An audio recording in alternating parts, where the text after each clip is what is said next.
নমস্কাৰ ক্লাছ 7 ৰ আনটা ভিডিঅ'লৈ স্বাগতম জনাইছো। আজি আমি এই ভিডিঅ'ত তোমালোকৰ যেটো 5.3 অনুকূলনী আছে ৰেখা আৰু কোণ নামৰ চেপ্টাৰটোৰ তাৰে আমি 5.3 যেটা এমসিকিউ দিয়া আছে এটা অপচন দিয়া আছে অপচন কেইটাৰ পৰা শুদ্ধ উত্তৰ বাছি উলিয়াব লাগে আমি এইকেইটা আলোচনা কৰিম। তো প্ৰথম প্ৰশ্নটো চোৱা কি দিছে যে এজৰ সন্নিহিত কোণ সম্পূৰক তেন্তে সিহঁত হ'ব অনুৰূপ কোণ, বিপত্তিক কোণ, ৰৈখিক জুৰীয়া কোণ আৰু এডাল ৰশ্মি। এতিয়া যদি সন্নিহিত কোণ মানে কি আছিল তাৰ এটা কমন বাহু থাকে দুটাৰ মাজত বাহু এটা লাগি থাকে আৰু সেই দুটা কোণৰ যোগফল যদি 180 ডিগ্ৰী হয় সম্পূৰক কোণ হয় তেনলে এটো কি বুলি কোৱা হয় ৰৈখিক জুৰীয়া কোণ বুলি কোৱা হয় যেটো আমাৰ ইয়াতে দিয়া আছে লিনিয়াৰ পেয়াৰ অফ এংগলছ তোমালোক মই উদাহৰণ দেখাই দিছো চোৱা এইটো চিত্ৰ যেটো তোমালোকে দেখিছা এই ৰেখাডাল কি হৈছে সৰল ৰেখা আৰু ইয়াতে এইটো এটা কোণ ভাগ হৈ গৈছে। এতিয়া এই কোণটোৰ যদি তোমালোকে চোৱা এই কোণটোৰ এইটো কোণ আৰু এইফালৰ কোণটো যোগ কৰি যদি 180 ডিগ্ৰী হয় তেনেহলে কি হ'ব এইটো কোণক কি বুলি কোৱা হয় ৰৈখিক জুৰীয়া কোণ বুলি কোৱা হয় আৰু সেইটো প্ৰশ্ন কৰিছে ইয়াতে। নেক্সট 2 নম্বৰ প্ৰশ্নটো চোৱা যদি দুটা কোণ সম্পূৰক তে সিহঁতৰ যোগফল কি হ'ব সম্পূৰক হলে কি আছিল 180 ডিগ্ৰী হ'ব লাগিব গতিকে যোগফলটো আমাৰ কি হ'ব প্ৰথমটোৰ কাৰণে এইটো শুদ্ধ উত্তৰ দ্বিতীয়টোৰ কাৰণে 180 ডিগ্ৰী হলে কি হ'ব এইটো বি অপচনটো শুদ্ধ উত্তৰ। নেক্সট দুটা কোণ যদি পূৰক হয় তেন্তে সিহঁতৰ যোগফল কি হ'ব পূৰক কোণৰ যোগফল সদায় 90 ডিগ্ৰী হয় গতিকে অপচন সি টো শুদ্ধ উত্তৰ। নেক্সট আহিলে আমাৰ 4 নম্বৰ প্ৰশ্নটো কি দিছে চোৱা এটা চিত্ৰ এটা দিয়া আছে আমাক আৰু এই চিত্ৰটোৰ পৰা আমাক কি উলিয়াব দিছে যে এংগল 1 আৰু এংগল 2 টো কিয় সমান হয় খুদিছে। এতিয়া আমাক দিয়া আছে এল আৰু এম ৰেখাৰ দুডাল কি সমান্তৰাল দিয়া আছে তোমালোকে চোৱা এডাল এল ৰেখা আৰু এডাল আমাৰ এম ৰেখা এই ৰেখাৰ দুডাল যেটো সমান্তৰাল হ'লে এডাল কি হ'ব তাৰ ত্ৰিজ্যক হ'ব আৰু ত্ৰিজ্যকৰ দুই মূৰে থকা কোণটো এইটো ইফালৰ কোণটো আৰু ইফালৰ কোণটো কি বুলি কোৱা হয় একান্তৰ কোণ বুলি কোৱা হয় আৰু ৰেখাৰ দুডাল সমান হ'লে কি হয় একান্তৰ কোণ দুটা সমান হয় ৰেখাৰ দুডাল সমান্তৰাল হ'লে কি হয় একান্তৰ কোণ দুটা সমান হয়। এতিয়া এই যেহেতু এল আৰু এম ৰেখাৰ দুডাল কি হয় সমান্তৰাল হৈ আছে গতিকে এইটো কোণ আৰু এইটো কোণ কি হ'ব আমাৰ একান্তৰ কোণ হ'ব আৰু একান্তৰ কোণ হ'লে কি হয় সমান হয় সেইকাৰণে এইটো একান্তৰ কোণ বুলি কোৱা হয় এইটো অপচন সি টো একান্তৰ অন্তঃকোণ বা একান্তৰ বহিকোণ আছে বহিকোণ কেইটা বাহিৰৰ আছিল আৰু ভিতৰত থকা এটা একান্তৰ অন্তঃকোণ বুলি কোৱা হয় গতিকে এইটো অপচন সি টো শুদ্ধ উত্তৰ। নেক্সট 4 নম্বৰটো দিছে ইয়াতে একান্তৰ কোণ কেইটা হ'ব খুদিছে আমাক তোমালোকে ছবিটো চোৱা ইয়াতে এইটো ছবি দিয়া আছে তো ইয়াতে যদি চাও এডাল ৰেখা সমান্তৰাল হ'ব বা এডাল ৰেখা কি আছে দুডাল ৰেখা দিয়া আছে ইয়াতে এডাল ত্ৰিজ্যক দিয়া আছে এই ত্ৰিজ্যকডালৰ ক্ষেত্ৰত কি হৈছে এই যেটো এংগল 2 টো ইয়াৰ এডাল ত্ৰিজ্যকৰ এইটো সাইডে আছে আকৌ এইটো ত্ৰিজ্যকৰ এইটো সাইডে এইটো এংগল আছে 3 নম্বৰ এংগলটো তো এই দুটা এংগলক কি বুলি কোৱা হ'ব একান্তৰ অন্তঃকোণ বুলি কোৱা হ'ব গতিকে একান্তৰ অন্তঃকোণ হ'ব কিটো আমাৰ অপচন 2 আৰু 3 টো অৰ্থাৎ অপচন এংগল 2 আৰু 3 টো অৰ্থাৎ অপচন বি টো শুদ্ধ উত্তৰ। নেক্সট 6 নম্বৰ প্ৰশ্নটো চোৱা ইয়াতে আমাক ইয়াতে y কোণটোৰ মানটো উলিয়াব দিছে y কোণটোৰ মান কি হ'ব খুদিছে তো এতিয়া আমি কেনেকৈ উলিয়াম এইটো y কোণটোৰ মানটো তোমালোকে চোৱা এইটো চিত্ৰটোত চালে গম পাবা এইটো 55 ডিগ্ৰী হৈ আছে আৰু আমাক কৈছে যে কি ইয়াৰ এ বি ৰেখাডাল সমান্তৰাল ৰেখা আৰু চি ডাল ইয়াৰ ত্ৰিজ্যক। এতিয়া যদি চাও আমি এইডাল সমান্তৰাল ৰেখা আৰু ইয়াৰ ত্ৰিজ্যক হলে এই 55 ডিগ্ৰী কোণটো আৰু y কোণটো কি হ'ব আমাৰ অনুৰূপ কোণ হ'ব আৰু আমি জানো যে ৰেখাডাল সমান্তৰাল হলে অনুৰূপ কোণবিলাক সমান হয় গতিকে y কোণটোৰ মান কিমান হ'ব 55 ডিগ্ৰী অৰ্থাৎ অপচন সি টো শুদ্ধ উত্তৰ। নেক্সট 7 নম্বৰটো চোৱা আকৌ এ বি সমান্তৰাল ৰেখা দিয়া আছে আৰু চি ডাল ত্ৰিজ্যক এটা y কোণটোৰ মান উলিয়াব দিছে।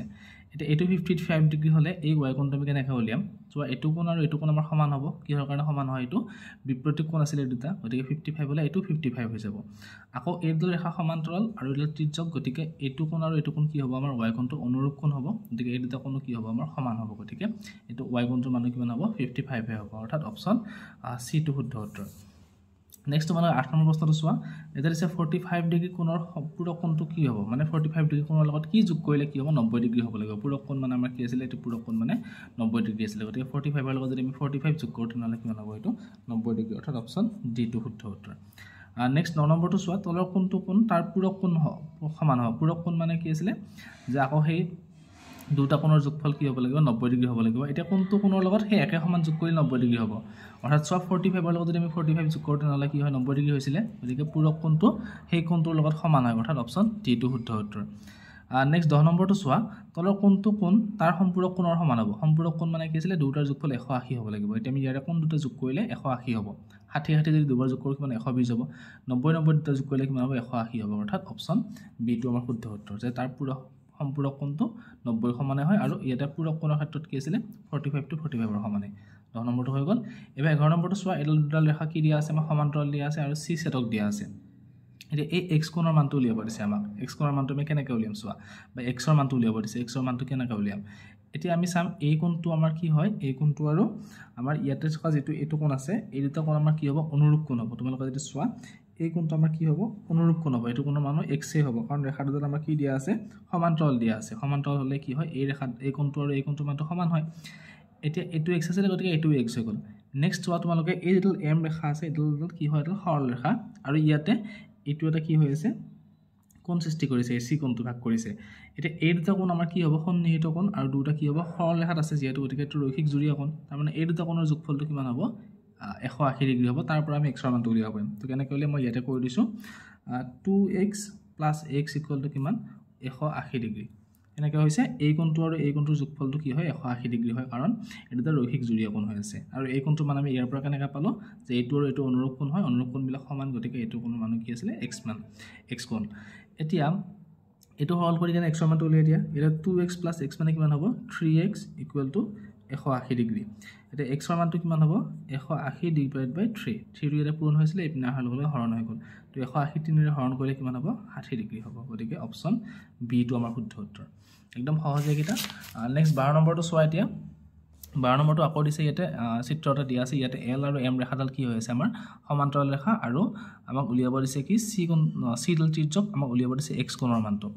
এটা তোমালোকে চোৱা এইটো 130 ডিগ্ৰী আকৌ এইটো যদি চাও আমি এইফালৰ কোণটো কি হ'ব আমাৰ এইটো তাৰ বিপৰীত কোণ হ'ব গতিকে এইটো কোণৰ মান কিমান হ'ব আমাৰ 130 ডিগ্ৰী হ'ব বিপৰীত কোণ বিলে যেটো সমান আছিল আকৌ চোৱা এডাল ৰেখা সমান্তৰাল এডালৰ লগত এডাল ত্ৰিজ্যক গতিকে এই কোণটো আৰু এই কোণটো আমাৰ কি হ'ব অনুৰূপ কোণ হ'ব গতিকে অনুৰূপ কোণবিলাক আকৌ সমান হয় সমান্তৰাল ৰেখাবিলাকৰ গতিকে x ৰ মান কিমান হ'ব 130 ডিগ্ৰী হ'ব একদম সহজ এইটো নেক্সট আকৌ x ৰ মান উলিয়াব দিছে ইয়াতে দিয়া আছে এবাৰ 2x ইয়াতে গতিকে আমি আগৰটো মতে চালে কি হ'ব এইটো আৰু এইটো আমাৰ অনুৰূপ কোণ হ'ব গতিকে এই কোণটোৰ মান কিমান হ'ব 2x এ হ'ব এতিয়া আকৌ 2x আৰু 7x টো আমাৰ কি হয় ৰৈখিক জুৰীয়া কোণ দুটাৰ যোগফলটো কিমান হ'ব 180 ডিগ্ৰী হ'ব গতিকে আমি লিখিব পাৰো কি 2x + 7x = 180 ডিগ্ৰী ইয়াৰ পৰা সমাধান কৰি কেনে x ৰ মানটো উলিয়াই দিয়া 2x + 7x মানে কিমান হ'ব আমাৰ 9x = 180 ডিগ্ৰী অৰ্থাৎ x = আমাৰ কিমান হ'ব 180/9 যেটো হৰণ কৰিলে কিমান বাৰ যাব 20 বাৰ অৰ্থাৎ x ৰ মানটো কিমান হ'ব 20 ডিগ্ৰী অৰ্থাৎ অপচন বি টো শুদ্ধ উত্তৰ একে অংক আমি 13 নম্বৰটো আৰু 11 নম্বৰটো সেম অংক নেক্সট 14 নম্বৰটো দিছে দুডাল ৰেখা যদি পৰস্পৰ সমদূৰৱৰ্তী হয় তেনেহলে হেটো কি বুলি কোৱা হ'ব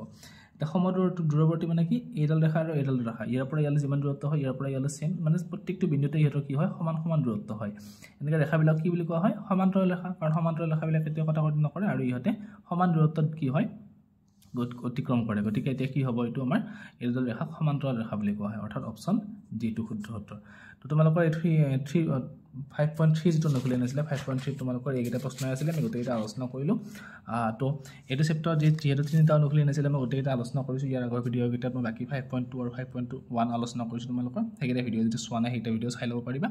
আৰু ইয়াৰ পিছত তোমালোকৰ যেটো নেক্সট চেপ্টাৰ আছে ত্ৰিভুজৰ ধৰ্মকেইটা 6 অধ্যায় 6 টো আছে চেপ্টাৰ 6 টো এইটো আলোচনা কৰিম তো তোমালোকৰ চেনেলটো সাবস্ক্ৰাইব কৰি ৰাখিবা ভিডিওবিলাক নিয়মিতভাৱে পাই থাকিবা ধন্যবাদ